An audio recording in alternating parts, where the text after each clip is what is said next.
Hi everyone. I would like to take this opportunity to once again thank Rabbi Berkowitz for asking me to share some insights on this week's Amud.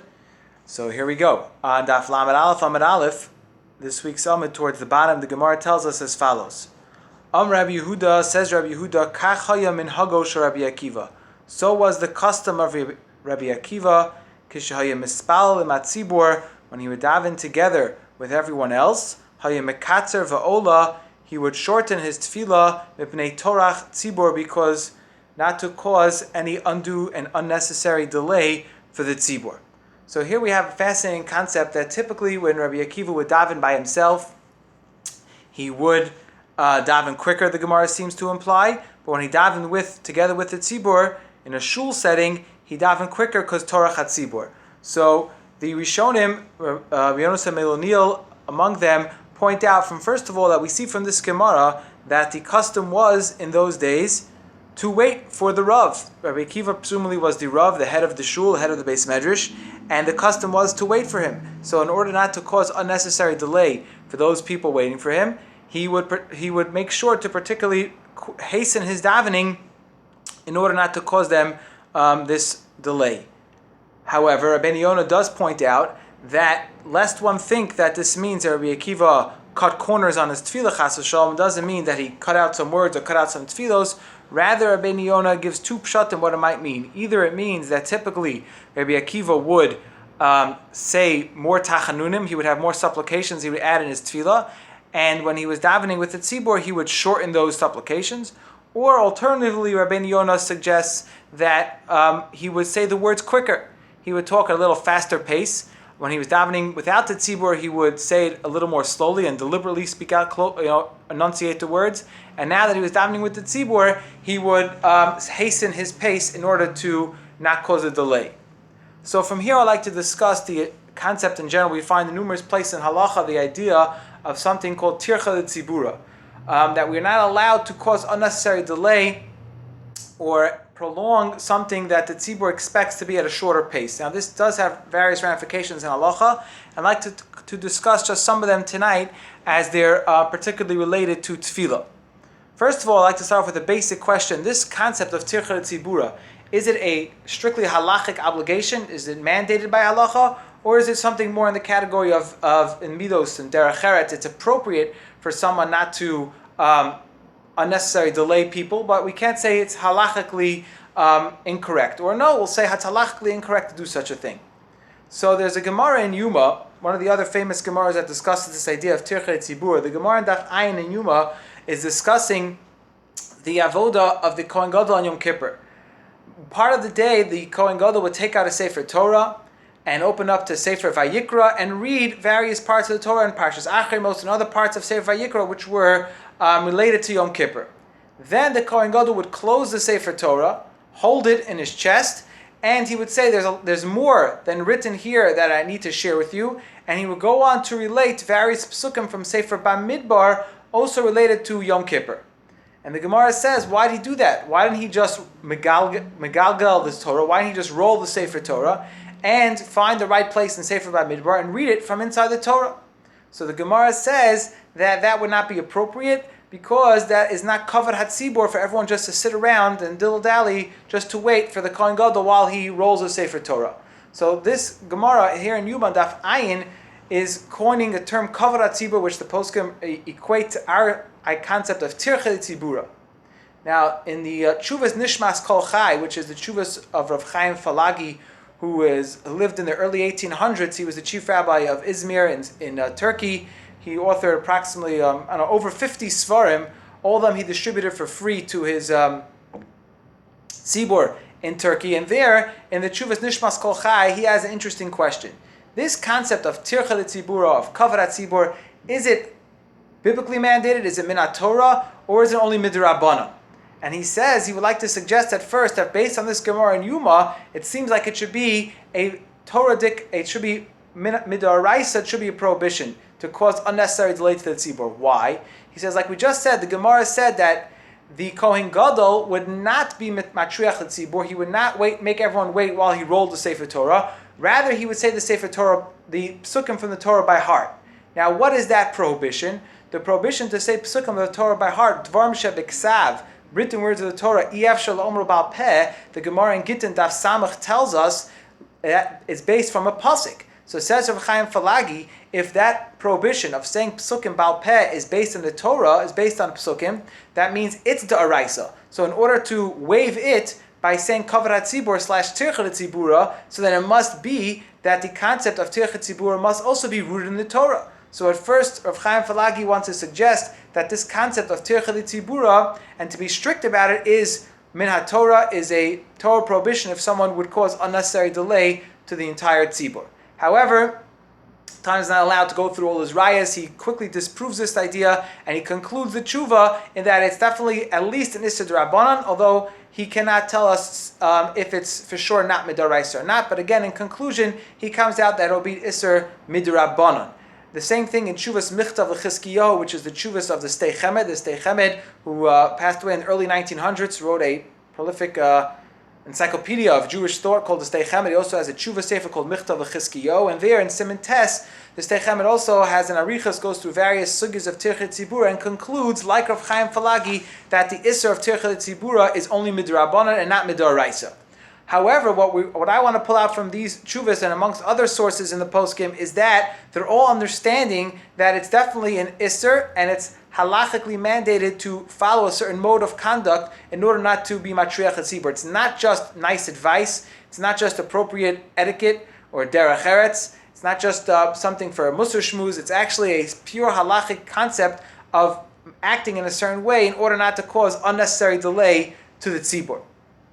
So this Gemara that we started with Rabbi Akiva, shortening his davening, not being so prolonging his extra tchinos, his supplications, or the other option that Rabbeinu Yonah said of he said the words in a quicker pace, is actually quoted as a source for the halacha that the Ramah brings. The Ramah in Arachayim and Kuf Chaf Dalet Sif Gimel brings as follows. The Ramah writes, Im yesh yechidim bekahal, if there are certain individuals in the congregation shema'arichim b'tfilasam, that are prolonging their tefillah, ein lahashliach tzibur lahamtin aleim. It's not appropriate for the chazan, the one who's leading the tefillos, to wait for them. Va'afilu hayu chashuvei hayir, even if these people were from the most respected people of the city, the chazan should not wait for them. Continues the Ramah, if the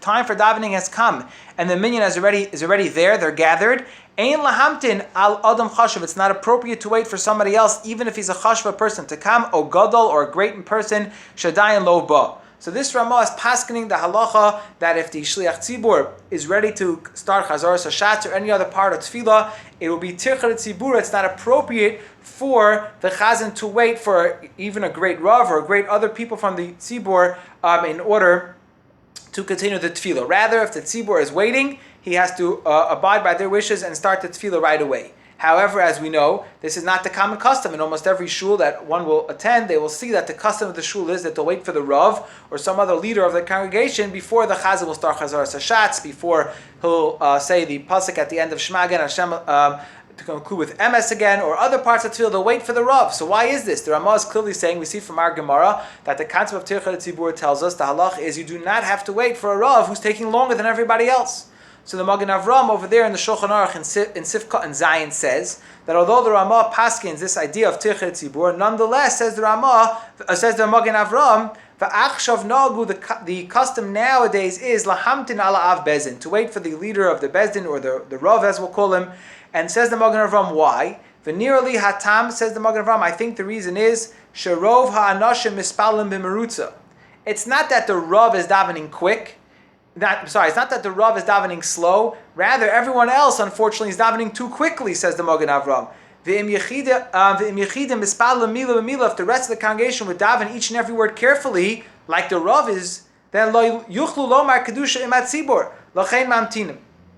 if everyone else would be davening properly, then the Rav would have been able to say Kedusha with the Tzibor, and therefore we have to wait for the Rav. In other words, what the Magen Avram is telling us is that our custom today, that we wait for the Rav, is simply for the fact that everyone else is davening too fast. The Rav the leader of the shul, the Av Bezdin of the city, is someone who is davening appropriately. So we have to learn from him how to daven appropriately. So it's appropriate for us to wait, even though we might be finished already, and to, so to speak, watch him, obviously in a way that won't make him feel uncomfortable in his davening, but to learn from him how to daven with the appropriate kavanah, how to pronounce the words slowly and deliberately.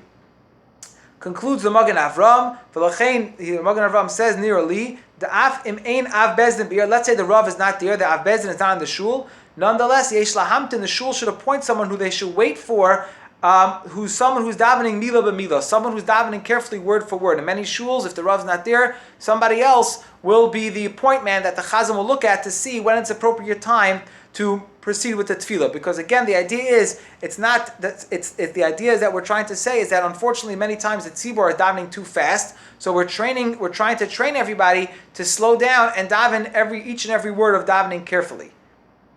However, the Magen Avram does conclude, but if even the Rav or even the Av Bezdin is being too ma'irich, then you don't have to wait for him, like our Gemara says, Rabbi Akiva, like we see, we learn from Rabbi Akiva, when he davened with the congregation, this Magen Avram is quoted in the Mishnah Berurah, and that, as we know, is the common custom today, that although, of course, we are concerned about Tircha Dtziburah, nonetheless, we wait for the Rav.